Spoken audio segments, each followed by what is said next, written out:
నమస్తే ఫ్రెండ్స్, నేను మీ Shravani. Welcome back to Shravani's kitchen. ఈ రోజు మన రెసిపీ వచ్చేసి మునక్కాడ ఎగ్ కర్రీని ఈ వీడియోలో మీతో షేర్ చేసుకోబోతున్నానండి.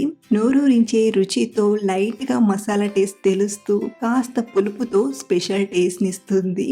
మామూలుగా చేసుకునే ఎగ్ కర్రీ మునక్కాడ కర్రీతో చూసుకుంటే ఈ మునక్కాడ ఎగ్ కర్రీ రుచి ఎక్స్ట్రా టేస్ట్ నిస్తుంది. ఒక్కసారి ట్రై చేశారంటే మళ్ళీ మళ్ళీ తినాలనిపిస్తుంది. మీరు కూడా ఒకసారి ఈ స్టైల్లో ట్రై చేసి చూడండి, తప్పకుండా ఇష్టపడతారు. మరి ఇక ఆలస్యం చేయకుండా నోరూరించే ఈ కమ్మని రుచితో మునక్కాడ గుడ్డు కూరని ఎలా చేయాలో ఇప్పుడు చూద్దాం రండి. ముందుగా గుడ్లను ఉడకబెట్టుకోవాలి. ఇక్కడ నేను 7 గుడ్ల వరకు తీసుకొని మీడియం మంట పైన 13-14 నిమిషాలు ఉడికించి తీసుకున్నాను. అదే హై ఫ్లేమ్ లో అయితే ఒక 10-12 నిమిషాలు ఉడకబెడితే సరిపోతుంది. ఇలా ఉడికించిన గుడ్ల పైన పొట్టును తీసేసి లైట్ గా ఘాట్లు పెట్టి తీసుకోండి. దీంతో మనకు గుడ్డు లోపల వరకు ఉప్పు, కారం, పులుపు అనేది చక్కగా పోతాయి. అలాగే ఒక గిన్నెలోకి చిన్న ఉసిరికాయ సైజ్ అంత చింతపండును తీసుకొని కడిగి నానబెట్టండి. ఈ కర్రీలో కొంచెం పులుపు ఉంటే ఇంకా బాగుంటుంది కాబట్టి ఇలా కొద్దిగంత చింతపండును తీసుకొని కడిగి నానబెట్టండి. ఇప్పుడు మిక్సీ గిన్నెలోకి ఒక 3-4 కట్ చేసిన టమాటా ముక్కల్ని, అలాగే 1 ఇంచ్ అల్లం ముక్కల్ని, 10-12 పొట్టు చేసిన వెల్లుల్లిపాయల్ని, చిన్న దాల్చిన చెక్క ముక్క, 2 యాలక్కులు, 3-4 లవంగాలను తీసుకోండి. మీరు ఈ స్పైసెస్ కి బదులుగా 1/2 టీ స్పూన్ గరం మసాలా పొడినైనా వాడొచ్చు. సో ఇలా తీసుకున్న వీటిని ఇలా మెత్తగా గ్రైండ్ చేసి రెడీగా పక్కన ఉంచండి. ఇప్పుడు స్టవ్ ఆన్ చేసి ప్యాన్లోకి 1 టేబుల్ స్పూన్ నూనెను తీసుకొని 1/2 టీ స్పూన్ చొప్పున పసుపు, కారం, ఉప్పుని తీసుకొని ఒకసారి కలిపి ఇందులోకి మనం ఉడికించి ఘాట్లు పెట్టిన గుడ్లను తీసుకుని ఫ్రై చేసుకుందాం.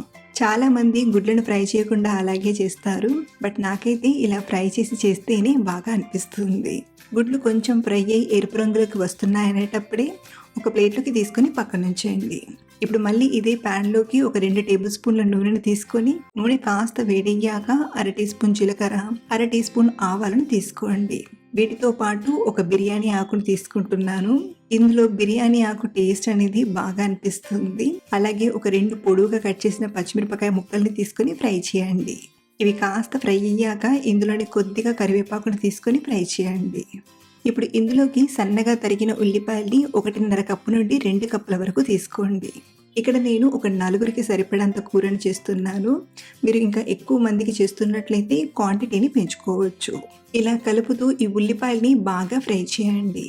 మామూలుగా ఫ్రై చేసి చేసిన దానికంటే ఈ ఉల్లిపాయల్ని బాగా ఫ్రై చేసి కూర వండితే కూర రుచి అనేది ఇంకా బాగా కుదురుతుంది. కాబట్టి ఉల్లిపాయలు చక్కగా ఫ్రై అయ్యి ఎరుపు రంగులోకి వచ్చేంత వరకు మధ్య మధ్యలో కలుపుతూ బాగా ఫ్రై చేయండి.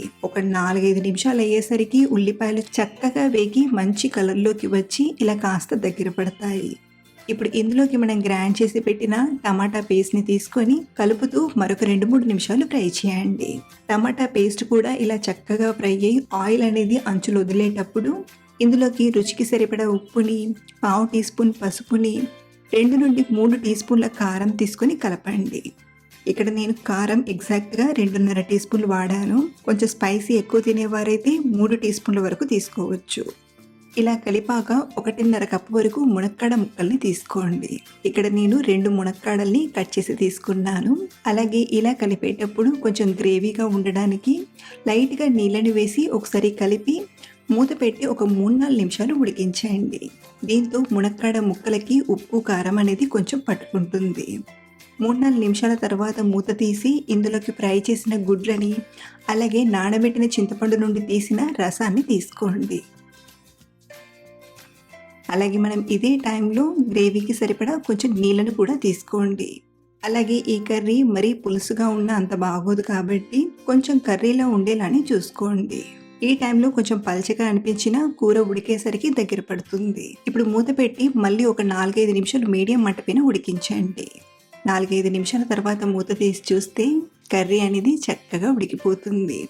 మనం ఇందులో వేసిన మునక్కాడ ముక్కలు ఉడికాయంటే కూర రెడీ అయిపోయినట్లే.